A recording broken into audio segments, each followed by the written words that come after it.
Good afternoon, Justice Warriors. How are you today? Let me pick up my pen and paper. Oh, goodness. So this morning I didn't mention anything about my signs here. I did mention about the Christmas lights. But what's so funny is the way things show up backwards on the screen. So I just wanted to make mention of them because I like them, but they show up backwards. So hopefully you can still read them. Um, and yeah, things just show up differently on the screen. It's kind of hilarious. You never know. Like right here, like look at how my sleeve like looks all distorted. Oh my goodness. Anyway, we're not going to worry about that. We're going to focus on content, which believe it or not, I have a pile of new content. Hey, Kale, nice to see you here.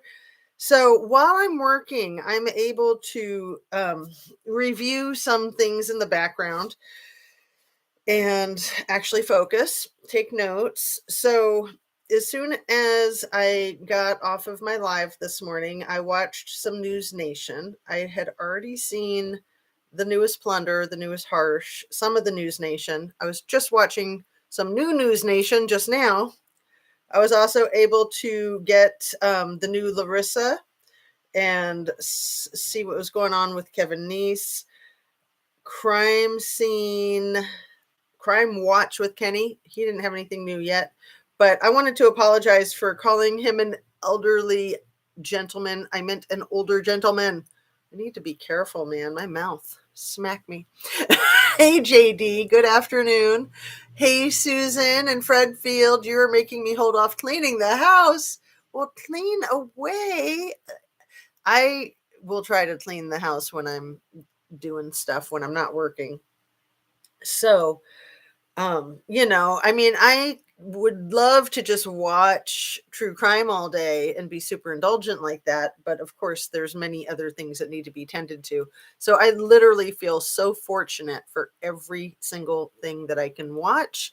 I feel so fortunate for every time I can get on, and when you guys are joining me, it's just the best. So thank you for being here.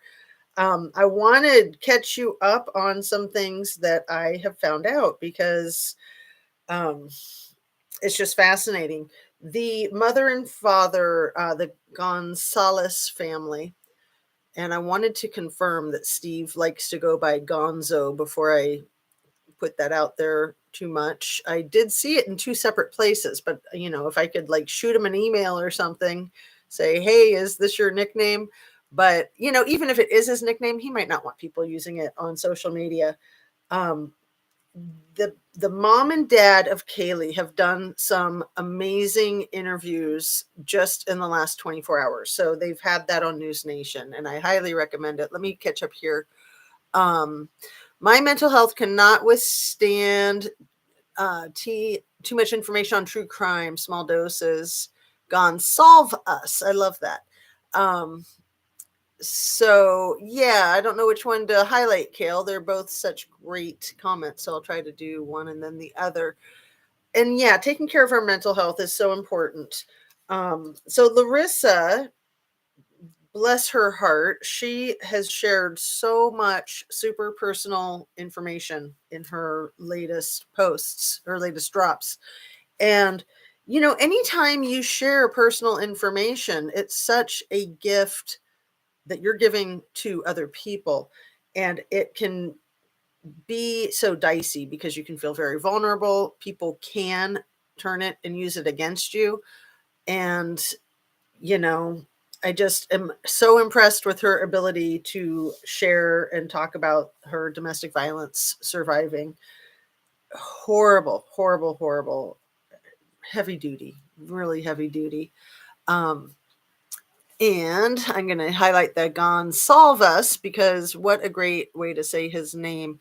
And so he is just so open. Both the mom and the dad, I want to say, in their latest interviews, look so relieved. They've really shifted gears and they're really focused on justice. They're very focused on doing things correctly. They're saying so many brilliant things. And one of the things that Steve said about looking at the criminal defendant was that he basically couldn't believe what a punk he looked like, that he would have thought that somebody that would do something like that would look more intimidating. Um, and even he used the word swagger, that he would have some swagger, and he had no swagger. And basically Steve's impression was that this punk was in way over his head, like he thought that he had studied and, you know, getting his degrees, that he knew what he was doing. And, real life is a little bit different than book stuff, right? Just like fantasy is different than real life. So here he is, he's in way over his head. So, um, one of the coolest things was Ashley Banfield said that she has a personal connection with Gabby Petito's father, and that she wanted to see if she could introduce the parents to Mr. Petito, if that was okay with everyone. That he would just, that they could both benefit from each other. Sorry for the barking dog. Let's see. Oh, Fee, the blue names, that is the mod. That's the person who is kind of just helping out, an assistant basically, my secretary. So I have a few, I have a handful. um and yeah, there you go, they're explaining all that. And yeah, there's so many typos, right? Fee, they are moderators. um so Oh, Fee. I see. You just didn't tag Fee. So yeah, and also Fee, so if you want somebody to see your comment, if you hit the at A, and then the first two letters of their name, then you can tap on their name, and then it'll show up like in a yellow, um, a golden rectangle, so that it catches their eye. So that's the way that whole thing works. The Grizzly Mama Bear is on live with John Kelly. Oh, Susan, I thought you meant the Grizzly Mama Bear of Kaylee Goncalves. But yes, I did notice that she was doing a live, and I just have so much respect for her. She's so responsible, and it's such a dicey, um, just trying to not do any damage. I trust her completely. So it's a tough case to discuss, and I'm just trying to be super careful. I'm very intrigued by how much time and effort you put into your research, and how you continue to keep us involved in chat. Thanks for all you do. Oh, that's really nice. So, like Larissa, I have my own personal history that I have shared a little bit with you guys, and I will share more as I go. Mostly the reason that I don't share too much is because I don't want to distract from the cases that I'm speaking to. And it just hasn't felt like the right time. So when the time feels right, I share. Um, and Fee says, I've tried to do the at thing and it never works for me. I am on an iPhone. So if anyone knows a trick to make it work, let me know. Well, see, I can't even see chat on my iPhone. So lucky you. I can make comments on people's things from my iPhone, but for some reason, I have an iPhone 13. So if anybody has any hot tips, let me know. I guess I got the wrong kind of iPhone 13. Like you're supposed to have an iPhone 13 Pro or something. Anyway, so basically, the Gonsalves parents are just the greatest advocates, I feel like, that they're so articulate. I mean, how horrible to speak of these things, how horrible to be living what they're living.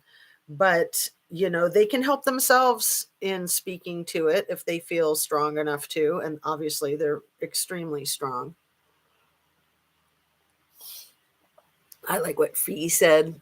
Well, I guess I'm lucky then, I won't push it. LOL. So yeah, I don't know what's up with my voice the last couple of days. I think it's allergies or something, but I kind of sound sick, and I should be like sucking on lifesavers or Ricolas or Altoids or something. But I'll just keep drinking my water for now. I don't have any of that handy, but I will. I'll get some. Got to take care of the self, right? Preach into the choir. So where to go? I've got like 3 pages of notes, and I want to talk about forgiveness. They were already getting to the point of forgiveness, not that they have any mercy on this MF, but that they're not going to allow themselves to hold on to that kind of toxicity. They sound like a very religious family, like they have a really good pastor and they're able to tap into that resource. They're just doing everything that they can. They have an excellent attorney. I have the greatest respect for Shannon Gray. One of the things that Steve said that I would like to reiterate for myself too is that he was so happy to be proven wrong about law enforcement, that he thought that they were doing a lousy job. And now, today, he feels like they did a phenomenal job and that he is excited and so pleased to be proven wrong. And I've got to say, he articulated that so well because I try to get that across that I, in some senses, in some cases like this, would love to be proven wrong. Like when I thought that the police were just fumbling. I'm so happy that I was incorrect. So happy. Um, and, apparently so far it looks like I was 100% wrong about the ex boyfriend. Again, so happy to be 100% wrong about the ex boyfriend. And I want to allow time for things to unfold because we don't know. This is the only suspect so far, perhaps the only suspect at all, but we really don't know much yet. So I will admit when I'm wrong. I don't mind being wrong. I don't mind eating crow. I don't mind apologizing. I'm happy to do those things. So I just want to articulate that. I don't feel a need to be right. Um, I could not imagine being in their position. The Goncalves family are amazing. I pray for them and other victims' families daily. That is so sweet. And like I said in my live this morning about the safety for the Buffalo Bills, who, by the way, he's progressed even more since the live this morning. They took the intubation tube out. So he's doing very well. Damar, what was his last name? I thought of it earlier today, just off the top of my head.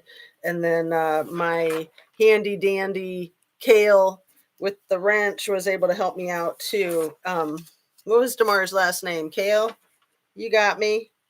Anyway, he's doing great. And what the reason I was bringing it up is because I really believe Hamlin. Thank you, not so dumb blonde. You're awesome. Damar Hamlin. I really believe in the power of prayer, and especially when we put all of our heads together and are crowdsourcing the prayer. I really believe in that. I really, really, really believe in that. So I feel like everybody in the world praying for Damar Hamlin was, I think it's miraculous. I mean, especially only a couple of days. Come on. Wow. Wow. So let's pray for these families because, I mean, look at Gabby Petito's family. They've been doing so well, and I'm sure the whole world's been praying for them, and the whole world is praying for these four, and the whole world was praying for the perp to get arrested. And as far as we know, the perp has been arrested, the alleged perp, the criminal defendant. And that was a term that I got from the Goncalves family's attorney, Shannon Gray, that he's very well versed as an attorney, both prosecuting and defense attorney, criminal defense attorney. And he said that this person's a criminal defendant. That's all they are. That's the only way you need to refer to them if you want. Criminal defendant. And I just thought that is perfect. I am going to keep holding on to that one because I don't want to call him anything other than what he is. I want to be appropriate and I want to be specific, and I want people to know who I'm talking about when I'm referring to the criminal defendant. So, yeah, let's see.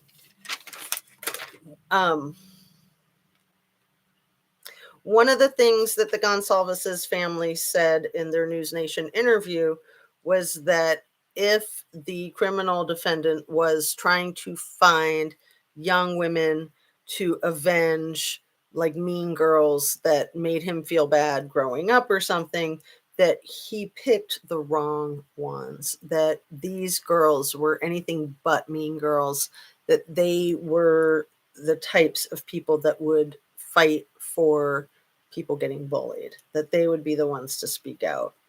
So, I think for the Gonsalves family, that having the organization and the goal-oriented behavior around seeking justice for their daughter is helping them.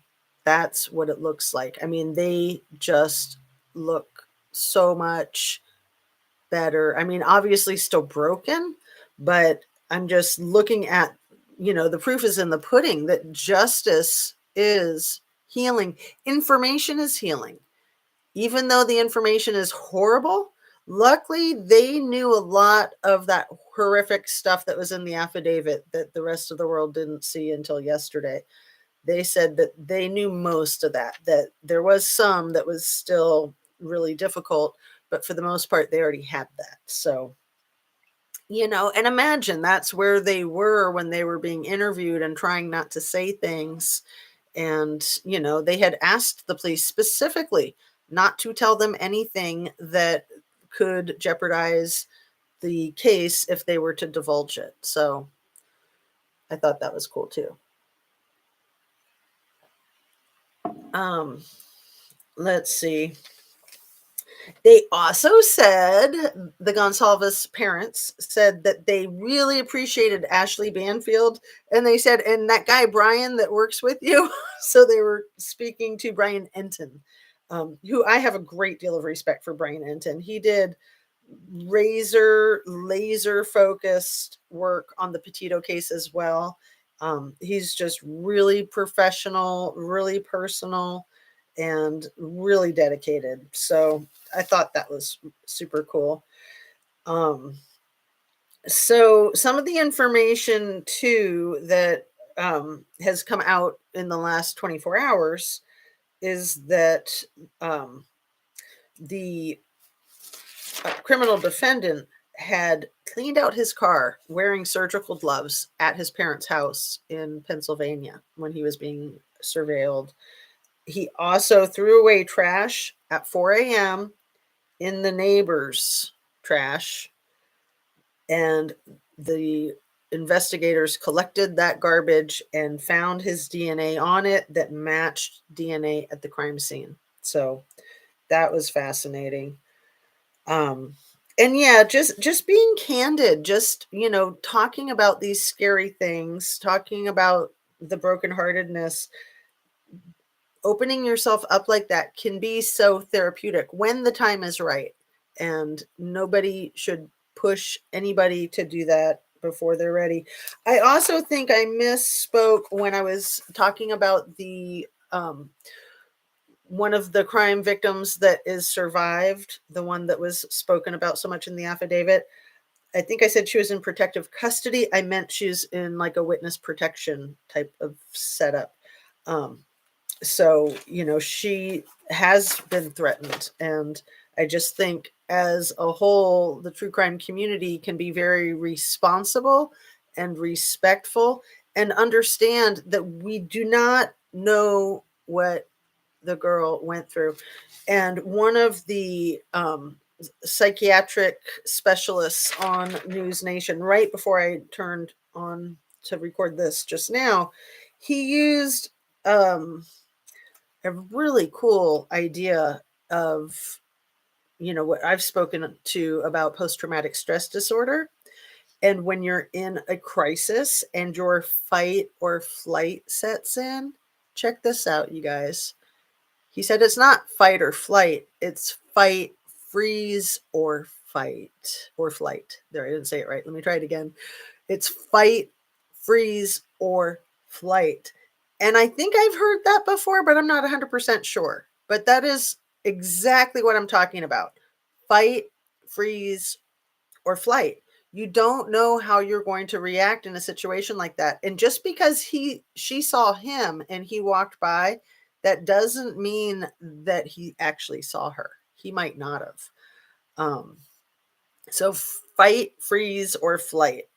hold on to that. That I think is going to be extremely relevant as we follow this. Um, and Rona Jane says, wow. And I'm not sure what it is that you're referring to with the wow. And Kale tagged somebody and said, DNA, thank you for being honest.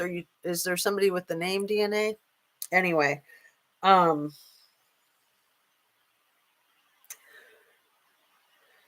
in that fight, freeze, or flight mode, your body, if you freeze up, you have no control over that. You absolutely have no control of it. Another thing that it made me think of as a possibility for this person at that time is she might have thought she was in a nightmare. She might have been so stunned with what was going on, she might have actually thought she was dreaming, which could very logically explain why it took 7 or 8 hours to call 911, in my opinion. So, just being scared for your life, like literally scared for your life, unbelievable. Being afraid, being in denial, there could have been drugs or alcohol on board, which is not relevant in my opinion. I am sure for the rest of her life, she's going to wish that she would have not been frozen and that she would have been able to call immediately for help. But if she was, whatever it was that she was doing, if she was not being nefarious, if she was not committing any criminal acts, we need to be compassionate towards her. She's a victim.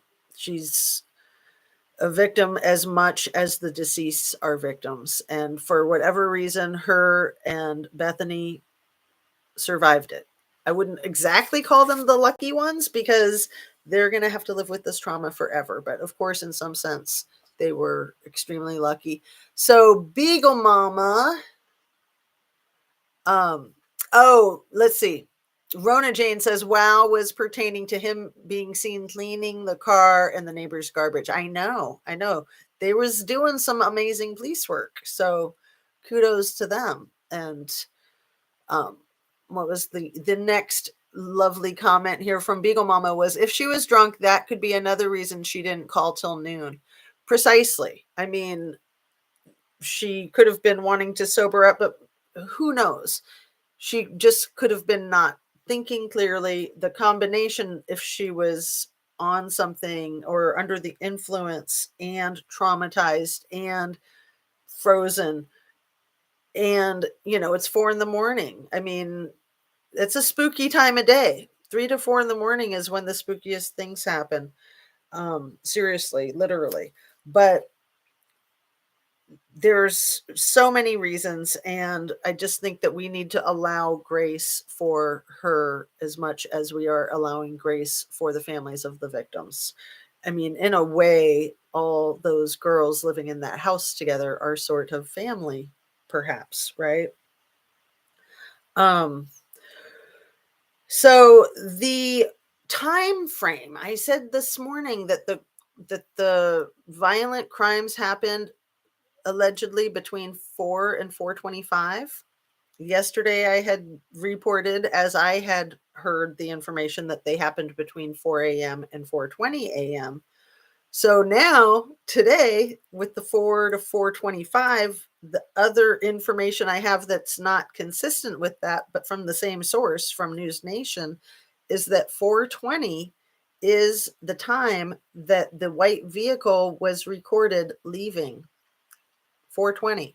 So I don't know why they're extending that window from 4 to 4:25. That does not make any sense to me unless anyone else could have been involved, which I'm not saying that there was. I have no idea. Okay. And I haven't even said all my disclaimer stuff. Did I? Everything I say is my opinion only, simply for the sake of conversation, opening up a discussion, hoping to be educational, hoping to be educated, and it's simply for the sake of conversation. Um, made specifically for YouTube, and YouTube being an entertainment platform, I like to include that aspect. Please hit that thumbs up button, like, share, subscribe if you feel compelled, if you would be so kind. Wonder if the DNA from the victims was found in from the remnants of cleaning the car. Wow. Brilliant, brilliant mod. Um, and if the remnants of cleaning the car were put into the garbage of the neighbor at 4 in the morning, wouldn't that be compelling evidence right there? Um, Beagle Mama says, I don't drink anymore, but back in the day, I would have been in my right mind to process anything when I was drinking. Yes, leave her alone. She's also a victim. Absolutely. Absolutely. So, let's see.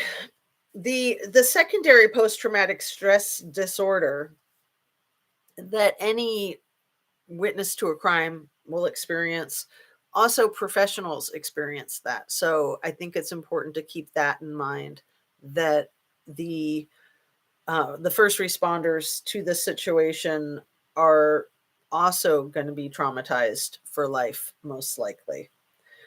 When you're in a state of trauma, that fight, flight, or freeze, you also can still do things like you can pretend that there's absolutely nothing wrong and just go about your business the way you would have if everything was still normal. Going back to talking about the PTSD shock, and the the person that I had mentioned earlier that I had seen in post traumatic stress shock had been assaulted by multiple assailants that were misidentified as friends. Okay. So that type of mind fuck is mystifying. And people often in a situation that horrific do go into overdrive and literally pretend that nothing happened and they don't miss a beat, and nobody around them would know, but they can only keep up that charade so long and then they fall apart. So that situation that I had shared with you guys, she fell apart about 7 days later, a week later. Like everything was normal until a week later.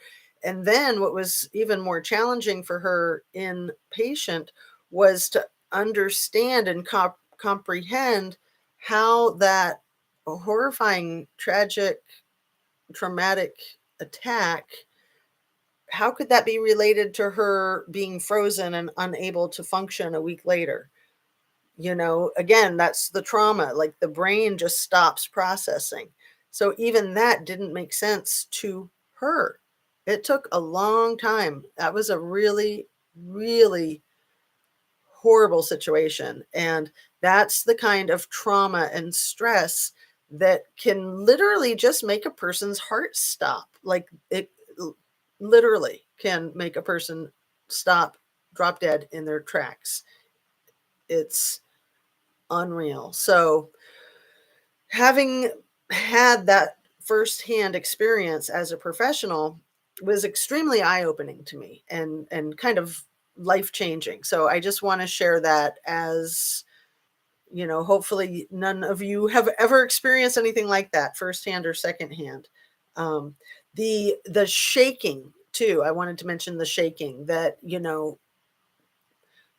7 days went by and this person was functioning as normal, and when she fell apart she couldn't stop shaking. That's the shock. That's where your whole nervous system is in a high risk, and you just got to be so careful when you're looking at a situation like this. I'm sure none of us would ever want to be in a situation like this. None of us would want to be the least bit responsible for contributing to somebody in a situation like the surviving roommates.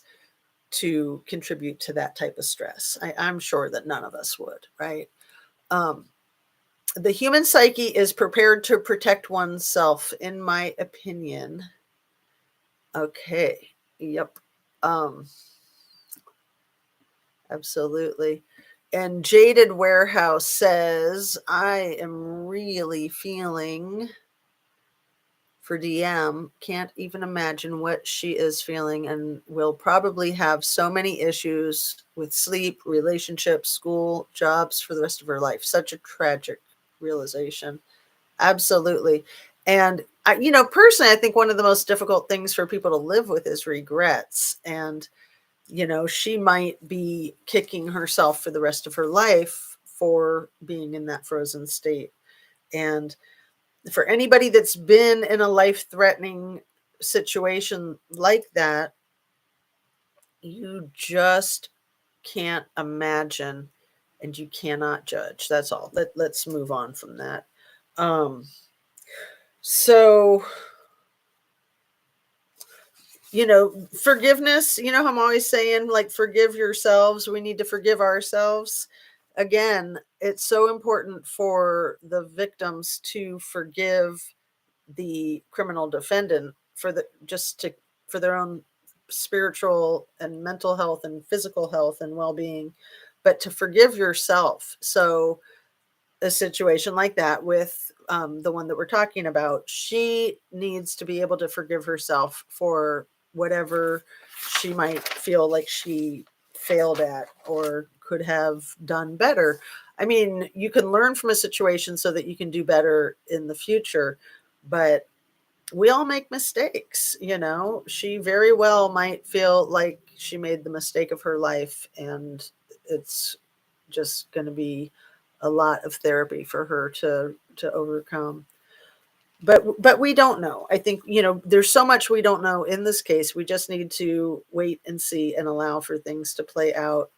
um let's see what else. I was going to speak about the Kylie Rodney case, which maybe I'll just touch on it a little bit. But due to the main source of the information that has been new in the Kylie Rodney case, um, being, uh, how shall we say, he's wanting to vet his information more better. Um, I just think probably holding off on a lot of it is a good idea. And one thing that I haven't spoken to that um, I'm really curious about the knife sheath that was left at the crime scene next to where Madison was on her bed. That knife sheath had Marine Corps information on it. And I almost wonder if that was even left intentionally to be misleading, to try to make it look like it was somebody from the military. I don't know. I mean, why would a perp leave something like that with their DNA on it when they're trained in criminology? It's hard to say. If it was intentional or unintentional, I think it would be more logical that it was unintentional. But you just you're never going to make sense of crazy. That's something I've learned in my own life, that we try to make sense of this stuff, but a lot of it is never going to make sense. It's like hitting your head against a brick wall because it's just freaking nuts. Sending love, forgiveness, and understanding to Dylan, prayers to, and Bethany also, absolutely. But yeah, Dylan has taken more of the heat since she was on the second floor. I'm really feeling for DM. Can't even imagine what she was feeling, and will probably. Oh, I already read that one. Okay. Sorry, had to run in a store, Kale. So no box pops up at all. I have used my mom's Galaxy, and it does on hers. Just no options at all to do it on mine. Oh, that's fascinating, Fee Bennett. Thank you for sharing that with all of us. Because, yeah, we all have our different devices, and different challenges and things that we know, things that we don't know, things that we figure out. It's all a learning curve, right? I think maybe because they were fighters and chaotic. Um, Rona Jane, are you talking about the Marine Corps? Is that what you're talking about? The on the sheath? Is that the they? Or are you talking to something else? Um, that's all right if you don't have a chance to answer at the moment. So in the Kylie Rodney case, just to clarify, oh, about leaving the sheath. Thank you. Thanks so much for responding to that. Um, just to clarify for anybody who wasn't here earlier, isn't familiar with following what I'm talking about. So the Kylie Rodney case has been getting some traction and activity, and a lot of that information is coming from the channel of Kevin Neese. And he has put out a few videos that he has made private, possibly just temporarily, possibly he'll make them public again, but he just wants to vet his information again because he's not feeling secure and solid that all of his information is accurate, and he's just trying to not be spreading misinformation or disinformation, of course. And Kale says, I do my chat stuff on a laptop, not Apple. Did you tap the name? Right. So when you tap the at, when you type that, and then you type the first two letters of the name, then the whole name will pop up. And if you tap on that name, then it gives the box for tagging the person. So that's how you tag somebody. I feel awful for Dylan. Yes, I have questions about the time lapse, but I really do not believe it was anything nefarious. Yeah, I think a lot of people jump to the conclusion that it is something nefarious, and I think that that is possible, but that it's more likely that it's not. Because if it was nefarious, why would she have ever called the police at all? You know? Um, yeah, it just doesn't make sense. It is heartbreaking. So, what about the time lapse of Xana and Ethan? I'm confused, you guys. If you can help me understand, I thought that in the affidavit it clarified that they were at that frat party from 9 p.m. until 1:45 in the morning, but maybe I'm reading it wrong. Is there still the unaccounted for huge chunk of time? How do you guys interpret that? Um, and Feast tapped Kale. Did that work? Um, so yeah, if you have with that tapping the at, and then you have like the letter L in front of Kale, so it wouldn't have worked. But if you just have the KA, then you should be able to tap on that and it should work. Yes, I tried tapping the name. It pops a box up giving me the option to report or block. Oh, that's so funny. Yeah, a lot of times the things do like slip around. I've noticed that too, where it's like, I'm just trying to tag a comment, like let me tag that one. And if I slip, yeah, so the first top one says replace pin message. Right under that is report, which it would be easy to slip and hit report when you're just trying to tag somebody's comment. And that's not a good setup. That's a glitch in the system.